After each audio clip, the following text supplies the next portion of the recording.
Ito, Skyward na 50 inch. So naka-open na yan.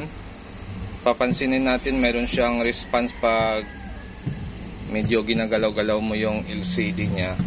So ibig sabihin yan, buo yung backlight natin. Pwedeng ang problema nito, supply ng panel or mismong LCD na niya ang may problema. Okay, check natin. At kung bago lang kayo sa aking channel, huwag kalimutan mag-subscribe. Sarado pa yung selyo nito. Unang sira niya. Ito yung model number natin, 50. Okay, 50 inch. Ito yung kanyang mainboard. So mayroon itong T-con. Yan yung T-con niya nasa baba ng mainboard. Okay. So kailangan natin makita yung pinaka T-con. Tapos check natin kung clock signal issue or T-con issue. So mayroon dito clock signal tayo. Yan, clock signal ito. Check din natin kung clock signal niya yan. So dito sa dulo ang clock signal natin.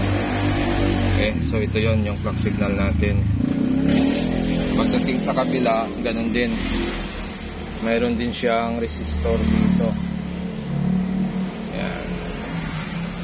Tapos yung clock signal naman natin dito, ito rin sa dulo. Okay, so check natin yan. Test point tayo rito. Tapos test point tayo dito. Hahanapin natin kung saan sila dito, kung ito ba yung clock signal natin. Okay. So sa ngayon muna, tatry muna natin pagganahin yung T-con. So kung yung T-con na ito ay may protect, try natin i-disable yung protect nito. Titingnan natin kung normal yung supply nito. Pero sa ngayon, try muna natin siya na hindi natin gagalawin. Magsusukat lang muna tayo ng supply dito. Mayroon dito LC1. So try natin yan pagganahin kung mayroon bang supply yan or wala. So ito, mayroon na yan backlight, naka power on na siya. Tingnan natin kung mayroon tayo masukat dito sa LC1. Okay, so nagpapalit-palit naman siya, pero ang supply niya ay fluctuate, no? Yun, no? Hindi normal. So gumagana yung swapping voltage niya, pero dahil ang supply ng BGH, PGL natin ay hindi normal, so yun ang lumalabas ngayon dyan.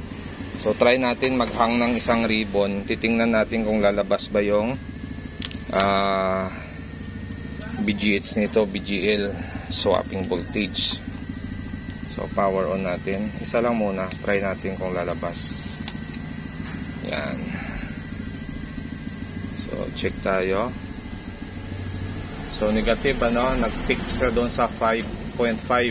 So ibig sabihin yan, may protect ito. Hindi lumalabas yung DC to DC nito pag nakahang yung ribbon. So may protect yung T-con. So hahanapin natin yung protect nito, tapos try natin i-modify muna. Papalabasin muna natin lahat ng supply ng T-con. Titingnan natin kung saan yung pinaka-issue ng ating top board or ng ating glass. Kung kaya pa bang i-repair ito or hindi na. Okay, so ito, nag-force muna tayo sa ating T-con. Kumuha tayo dito ng 3.3. Tapos in-inject natin siya dito sa pinakadulo niyan. Ayan, mayroon dyan nakasulat na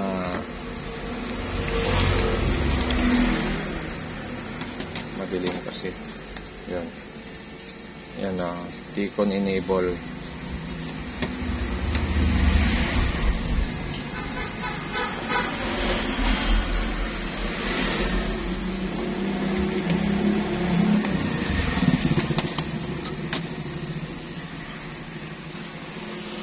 Ayan, T-con enable.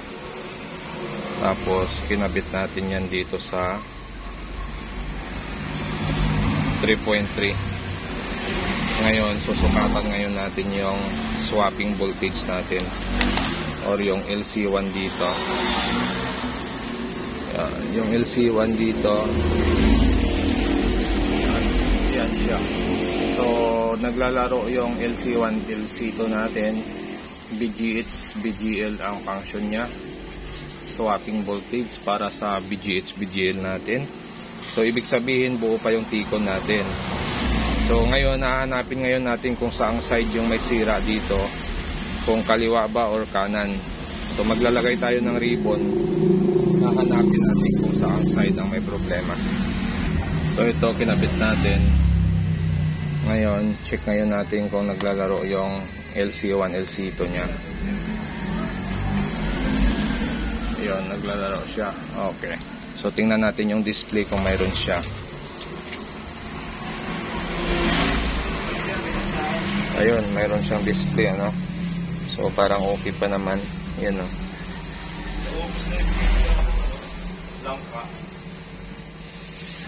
Okay. So try natin yung kabila. Try din natin ito. Titingnan natin kung may problema ang side talaga na ito. Kabit natin ito, tanggalin natin ito. So kinabit natin ito. Yan ang naging problema niya. Yan. So hindi siya nag-function, ano. Nag-protect pa rin yung BGH, BGL natin. Okay, punot na natin. So positive na itong side na to may problema pagdating sa clock signal niya. So nagpo-protect ito. Ito yung nagtitrigger ng protection para sa ating T-con. So ibalik natin ito, tapos tatanggalin natin to, or hindi na, try natin i-trace kung dito yung clock signal niya, magre-remove tayo. So ito, tatanggalin natin lahat ito. Lahat ng mga resistor dito, tatanggalin natin. Kasi positive na ito na yung side nito na nagluloko.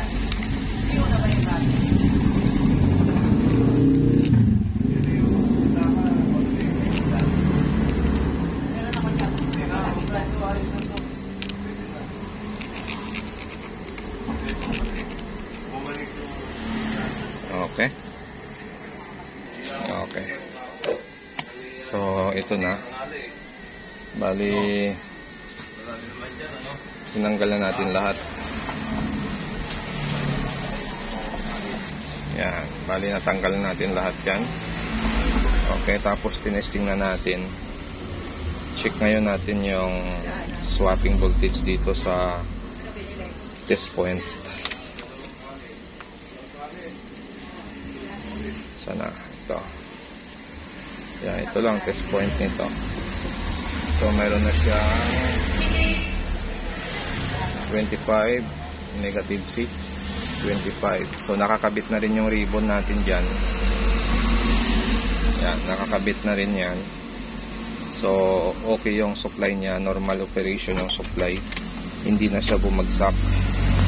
Tapos hindi pa rin natin tinanggal yung jumper natin dyan sa T-con enable nya, para hindi na mag-protect yung DC to DC nito. Ito pag nagkaroon ng problema yung side na ito, automatic magpo-protect lang naman yan, kahit na naka-jumper yung ating T-con enable. So ito hindi pa natin nagalaw ito, malinis pa siya. Bali itong side lang talaga yung tinanggalan natin ng signal. So yung ganitong issue, ang may problema dito ay yung pinakasalamin natin. Sira na yung circuito natin sa salamin. May mga leak na yan, kaya ganun ang problema. So hindi mainboard ang may problema dyan or T-con. Ang may problema dyan itong salamin mismo natin. Itong topboard, hindi rin ang salarin yung topboard natin. Walang problema dito sa topboard. So salamin talaga ang sira niyan.